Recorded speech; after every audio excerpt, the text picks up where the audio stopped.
Good morning, everyone. Today we are going to talk about the rest of the 7 points or 7 goals presented by the UNO. I know you recall the last 2 days we have covered about 10 different goals out of 17 Sustainable Development Goals presented by the UNO in 2015, slotted for 2030. Now, today we are going to cover 7 points. First point today is poverty and hunger elimination. No poverty, no starvation, no hunger pangs in the world. 0%, total obliteration, total elimination by 2030. Now, as a matter of fact, it looks other way around. Poverty has been growing, starvation in Africa and Latin America, even Asian nations, rising, escalating everywhere, partly due to COVID, partly due to unemployment and all that. But nevertheless, United Nations has promised us, and we have to wait and see how far they can keeping their promise. Number 2, good health and well-being for everyone on this planet, every terrestrial. Healthcare must be available to everyone in a carpet manner. Not only the best treatment is available for the rich and famous, head and shoulder type of big wig people, and the poor people, underbelly of the society should be rotten in the different kind of maladies, different kind of disorders, different kind of afflictions. No, but healthcare, well-being, carpet manner. Everyone, every strata of the society, where the person is hailing from, what level of the society the person is hailing from, should be able, without any kind of fuss, without any kind of argument, you should be able to get best of the treatment that upper strata of the society is able to get. Number 3, quality education for everyone. Everywhere in the world in general and in India in particular, everybody notices that the best quality education is provided only to those who are rich and famous, who can afford it, who are in the power of the nation, in the corridor of powers, who are rich, who can afford it, who are aristocratic class. But those people, those kids, those learners coming from the lower strata of the society, those who are underdog, those who are slum dwellers, those whose parents are not coming from the corridor of power, these kind of people, these kind of kids, these kind of students do not get the kind of education that upper strata learners get. By 2030, this will be eliminated, if God willing, by the efforts and endeavors of the UNO, if they are going to work faithfully. Nothing is impossible for man.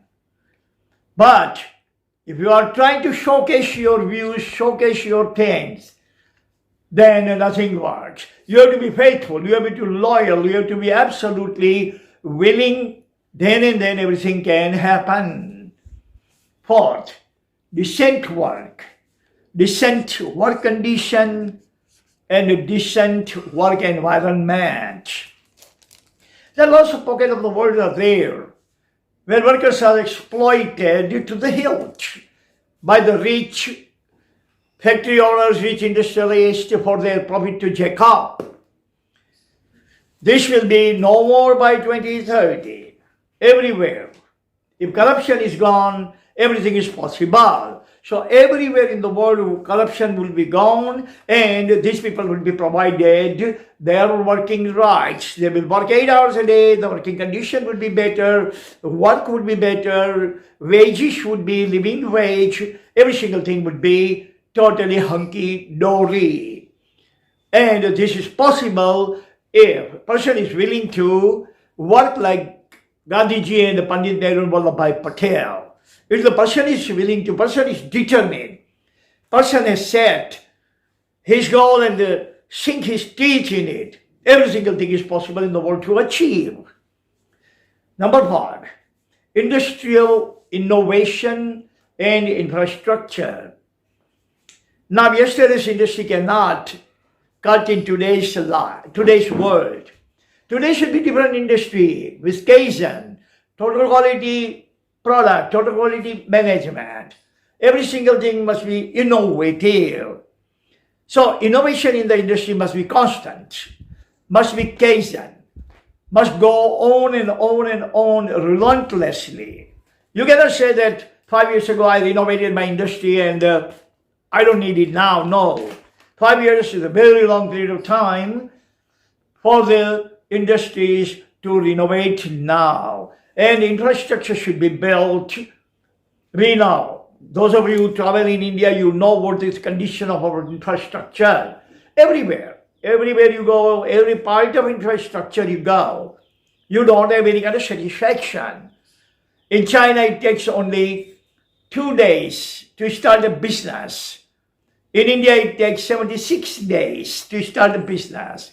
In China, you can get everything, a single thing, prepared and get together within 1 week. In India, probably year and a half, 2, and that too, not without greasing the palm, giving graft, giving some kind of bribe and corruption. That must go by 2030. But like I said, I have no faith at all, because this work is too Herculean for anyone to accomplish fully. So keep your fingers crossed, see what happens by 2030. Most of us are going to forget about it. Most of them will be gone. Most of them would have they will have either died off or resigned, gone somewhere else. They would also not remember what they had said in 2015, let alone to achieve that goal by 2030. Number 6, responsible consumption, responsible production. Those people who produce must be responsible about their production. Their product must be green product, ethical product, honestly produced, absolutely safe and sound for the human consumption. There must not be any kind of hanky-panky, any kind of shenanigans and shibboleth, any kind of cheating, any kind of swindling, any kind of GGT, great game theory. You don't produce anything for making hefty profits. So put people first. That concept of putting people first will become fortified, formidable by 2030. And at the same time, consumers should also be responsible about consuming. Meaning consume only best food for you. Consume what your body needs. If you are diabetic, you need carbohydrate, don't consume. Consume the thing after reading every single thing on the back flap. Read what kind of chemicals, what kind of ingredient the product contains. And don't waste. 30% of the food in the world is being wasted today. Whopping 30% of the food is being wasted. So no waste. Well, no waste. Dr. Mao West has said, waste not, want not. Waste not, want not. Say for example, you have a mobile. If you drop it every time, you're going to need it another one within 6 months. But if you are very gingerly about it, very careful about it, you never drop it and you never need it. So, waste not, want not. Last and the 17th point is partnership in achieving the goal. United Nations has pleaded to every 193 member nations of the United Nations to participate, to take part, to pitch in achieving those goals. United Nations governing body is not going to be able to achieve that goal. 17 goals cannot be achieved by them unless and until 193 member nations participate, contribute, collaborate with them, fortify their hands and arms, make every single thing working and pushing together. So there should be pull and push theory implemented. Push and pull theory. This is too big of a task for the United Nations governing body to accomplish without the help of other nations. All these 17 changes are expected to bring about in India, but without Indian involvement, it is not possible. If India is going to remain detached and not attached, United Nations cannot split the Papandas. United Nations cannot break a Papanda. So these are our 17 points. That's all the time we have. We are going to pick up some other subject tomorrow. Until then, remember, use it or lose it. Choice is yours. We are the teacher on giving end. You are the students on receiving end. There is a saying in every language, the horseman can take the horse to the water. Horseman can only take the horse to the water, but horseman cannot force, cannot compel the horse to drink the water. So what we are going to do, we are going to bring all of you to the Ganga. Holy Ganga, we are bringing everyone to you. But drinking the water or spitting in the water is all up to you. Thank you very much. God bless you.